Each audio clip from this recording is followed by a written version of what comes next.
السلام علیکم۔ اللہم صلی علی سیدنا محمد وعلی آل سیدنا محمد وبارک وسلم۔ بسم اللہ الرحمن الرحیم۔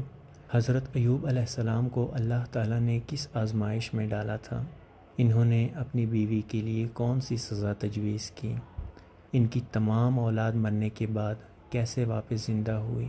کیا واقعی حضرت ایوب علیہ السلام اپنے زمانے میں ملٹی ملینر تھے؟ حضرت ایوب علیہ السلام کو جب کہا گیا کہ ان کی تمام دولت و جاگیر اور آل اولاد سب ان سے لے لیا گیا ہے تو انہوں نے ان کو کیا جواب دیا؟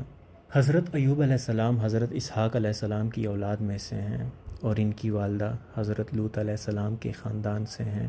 اللہ تعالیٰ نے آپ کو ہر طرح کی نعمتوں سے نوازا تھا، حسن صورت بھی اور مال و اولاد کی کثرت بھی، بے شمار مویشی اور کھیت و باغ وغیرہ کے آپ مالک تھے۔ اگر کہا جائے کہ آپ اپنے زمانے کے ملٹی ملینر تھے تو اس میں کوئی شک و شبہات نہیں ہے۔ جب اللہ تعالیٰ نے آپ کو آزمائش و امتحان میں ڈالا تو آپ کا مکان گر پڑا اور آپ کے تمام فرزندان اس کے نیچے دب کر مر گئے، اور تمام جانور جس میں سینکڑوں اونٹ اور ہزارہ بکریاں تھیں سب مر گئے، تمام کھیتیاں اور باغات بھی برباد ہو گئے، غرض آپ کے پاس کچھ بھی باقی نہ رہا۔ آپ کو جب ان چیزوں کے ہلاک و برباد ہونے کی خبر دی جاتی تھی تو آپ حمد الہی کرتے اور شکر بجا لاتے تھے اور فرماتے تھے کہ میرا کیا تھا اور کیا ہے، جس کا تھا اس نے لے لیا، جب تک اس نے مجھے دے رکھا تھا میرے پاس تھا، جب اس نے چاہا لے لیا، میں ہر حال میں اس کی رضا پر راضی ہوں۔ اس کے بعد آپ بیمار ہو گئے اور آپ کے جسم مبارک پر بڑے بڑے آبلے پڑ گئے۔ اس حال میں سب لوگوں نے آپ کو چھوڑ دیا، بس فقط آپ کی بیوی جن کا نام رحمت بنت افرائیم تھا، جو حضرت یوسف علیہ السلام کی پوتی تھیں، آپ کی خدمت کرتی تھی۔ سالہ سال تک آپ کا یہی حال رہا۔ آپ آبلوں اور پھوڑوں کے زخموں سے بڑی تکلیفوں میں رہے۔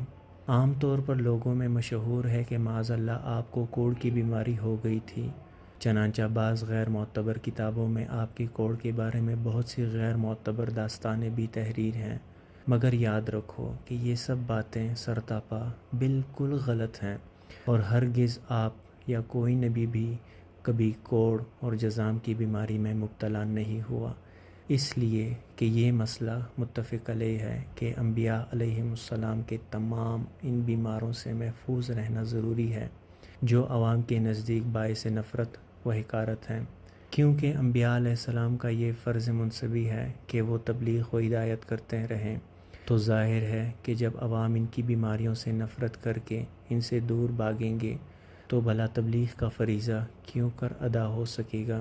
الغرض حضرت ایوب علیہ السلام ہرگز کبھی کوڑ اور جذام کی بیماری میں مبتلا نہیں ہوئے، بلکہ آپ کے بدن پر کچھ آبلے اور پھوڑے پھنسیاں نکل آئی تھیں، جن سے آپ برسوں تکلیف اور مشقت جھیلتے رہے اور برابر صابر و شاکر رہے۔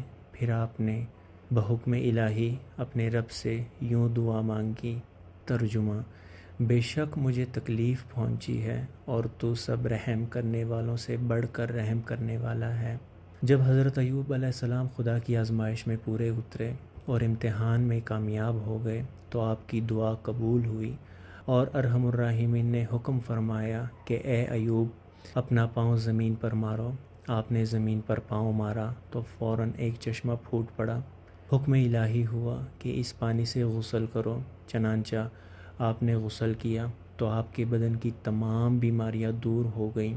پھر آپ 40 قدم دور چلے تو دوبارہ زمین پر قدم مارنے کا حکم ہوا، اور آپ کی قدم مارتے ہی پھر ایک دوسرا چشمہ نمودار ہو گیا، جس کا پانی بے حد ٹھنڈا، بہت شیریں اور نہایت لذیذ تھا۔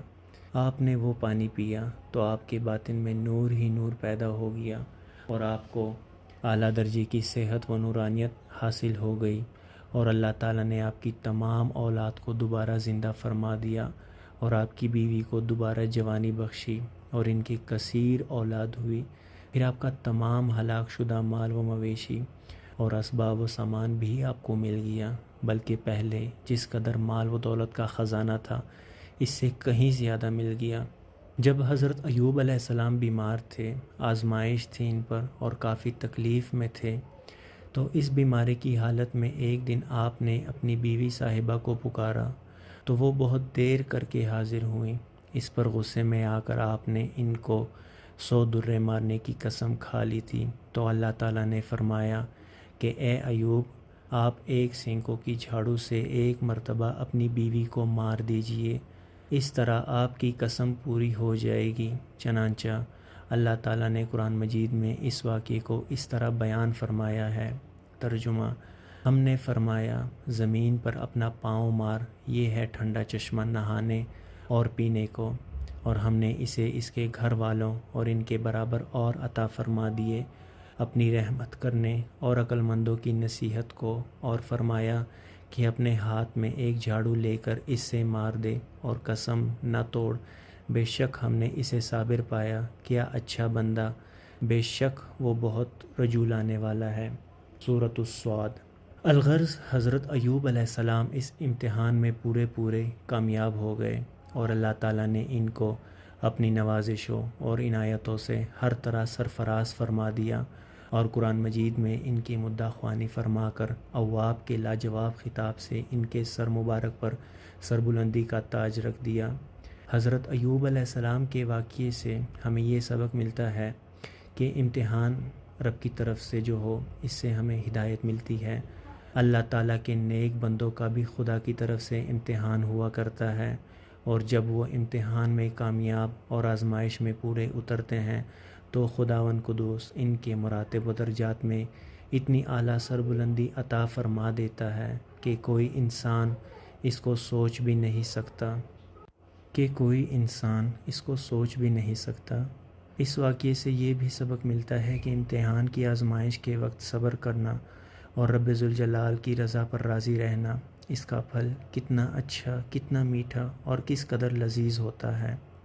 بے شک ہمیں رب کی رضا میں اپنی رضا رکھنی چاہیے۔ بظاہر وہ امتحان اس وقت ہمیں کافی مشکل، تکلیف دہ لگتا ہے، لیکن اس امتحان کے بدلے رب کی جو محبت و قربت ملتی ہے، ہم اس سے ناآشنا ہوتے ہیں۔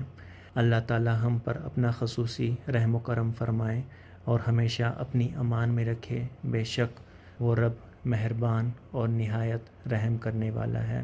درود پاک پڑھیں۔ اللہم صلی علی سیدنا محمد وعلی آل سیدنا محمد وبارک وسلم۔